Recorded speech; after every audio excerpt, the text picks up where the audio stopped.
अस्सलाम वालेकुम। आज का हमारा टॉपिक जो है वो डी मॉर्गन्स लॉ ही है। हम आज डी मॉर्गन्स लॉ से डी मॉर्गन्स लॉ को यूज़ करते हुए स्टेटमेंट्स के अंदर नेगेशन लगाएंगे। तो वो सिंपल नेगेशन की तरह ही होगा, लेकिन उसमें एक चेंज होगा। वो क्या चेंज होगा वो मैं आपको बताऊंगी।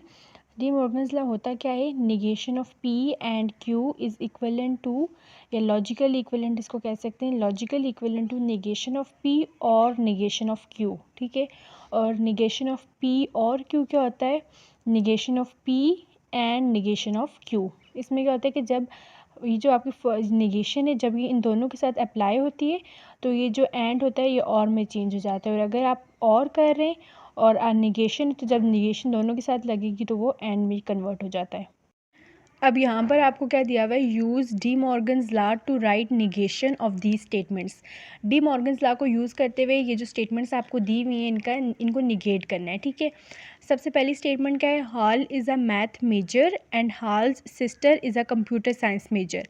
दो स्टेटमेंट्स हैं, आप इसको सपोज कर दें, लेट पी क्या है आपके पास, Hal is a math major, और क्यू क्या है, Hal's sister is a computer science major. ठीक है, तो फॉर्म आपके पास क्या बन रही है, एक स्टेटमेंट को आपने पी ले लिया हुआ है और एक स्टेटमेंट को आपने क्यू ले लिया हुआ है। ठीक है, और यहाँ पर आपके पास क्या है, इनके दरम्यान में एंड यूज़ हुआ हुआ है, तो आपने एंड ऑपरेटर लगा दिया। ठीक है, तो आपके पास स्टेटमेंट ये बन गई है पी एंड क्यू। ठीक है, अब आपने इसको निगेट करना है यूजिंग डी मॉर्गन्स लॉ। तो वो आप कैसे करेंगे, निगेशन ऑफ पी, मतलब इन दोनों को निगेट करना है हमने, ये हमारे पास फॉर्म बनी हुई है और इसको हमने निगेट करना है। तो ये जब इनके साथ निगेशन अप्लाई होगा तो वो क्या होगा, निगेशन ऑफ पी और निगेशन ऑफ क्यू, और एंड जो है वो और में कन्वर्ट हो जाएगा। ठीक है, तो डी मॉर्गन्स लॉ में ये होता है कि आपके पास ऑपरेटर भी चेंज होता है। आपने सिर्फ स्टेटमेंट्स को निगेट नहीं करना होता, ऑपरेटर को भी चेंज करना होता है।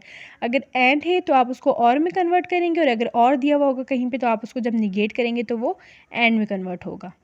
अब जब हम इस स्टेटमेंट को निगेट करेंगे तो क्या होगा, Hal is not a math major और Hal sister is not a computer science major. ठीक है, दो स्टेटमेंट्स थी, एक ये वाली थी पी स्टेटमेंट थी और एक यहाँ पर क्यू थी। ठीक है, तो हमने इन दोनों को निगेट कर दिया, इनमें जस्ट नॉट लगा दिया है। डी मॉर्गन्स लॉ के थ्रू निगेट करने का क्या मकसद होता है कि जहाँ पर अगर आपको एंड दिया हुआ है तो आपने वहाँ पर और लगा देना है। ठीक है, तो इस स्टेटमेंट में हमें यहाँ पर एंड दिया हुआ था तो हमने यहाँ पर और कर दिया। नेक्स्ट है, Sam is an orange belt and Cat is a red belt. ठीक है, तो हमने Sam is an orange belt को पी कह दिया और cat is a red belt इसको हमने क्यू कह दिया। ठीक है, तो स्टेटमेंट हमारे पास क्या बनी है, पी एंड क्यू, क्योंकि हमारे पास यहाँ पर क्या था, एंड था, तो ये स्टेटमेंट भी पी एंड क्यू बनी है। अब negation using D Morgan's law क्या होगा, निगेशन ऑफ पी और निगेशन ऑफ क्यू। ये जो एंड है, मतलब इस स्टेटमेंट को जब आपने निगेट किया डी मॉर्गन्स लॉ के थ्रू तो क्या हुआ, दोनों के साथ अलग अलग निगेशन का साइन आ गया और जो एंड था वो और में कन्वर्ट हो गया। ठीक है, तो अब हमारे पास क्या बनेगा, Sam is not an orange belt और cat is not a red belt. ठीक है, दोनों स्टेटमेंट्स, ये जो पी स्टेटमेंट थी और क्यू स्टेटमेंट थी, दोनों में हमने नॉट लगा दिया और इनके दरमियान में एंड था तो उसको हमने किस में कन्वर्ट कर दिया, और में। अब थर्ड स्टेटमेंट क्या है, द कनेक्टर इज़ लूज और द मशीन इज़ अनप्लग्ड। ठीक है, दो स्टेटमेंट हैं, द कनेक्टर इज़ लूज को हमने पी कह दिया हुआ है और द मशीन इज़ अनप्लग्ड को क्यू कह दिया। ठीक है, और इनके दरम्यान में और ऑपरेटर है तो हमने कह दिया पी और क्यू। अब negation using D Morgan's law में क्या होगा कि जब हम इस स्टेटमेंट को निगेट करेंगे तो दोनों के साथ अलग अलग निगेशन आ जाएगा, और जो और स्टेटमेंट है, और अब निगेशन करके क्या बना है, the connector is not lose. ठीक है, जो स्टेटमेंट थी द कनेक्टर इज़ लूज तो वो चेंज होगी, the connector is not lose, और ये जो हमारे पास और था, और को हमने चेंज कर दिया एंड में, और द मशीन इज़ अनप्लग्ड तो हम कहेंगे द मशीन इज़ प्लग्ड। ठीक है, तो मतलब निगेट करने का मतलब है कि अनप्लग्ड को हमने प्लग कर दिया। तो यहाँ पर क्या है कि जो हमारे पास और ऑपरेटर था उसको हमने चेंज कर दिया एंड में। हमारे पास स्टेटमेंट में क्या था, और था, यहाँ पर हमारे पास और है और उसको हमने किस में चेंज कर दिया है, एंड में।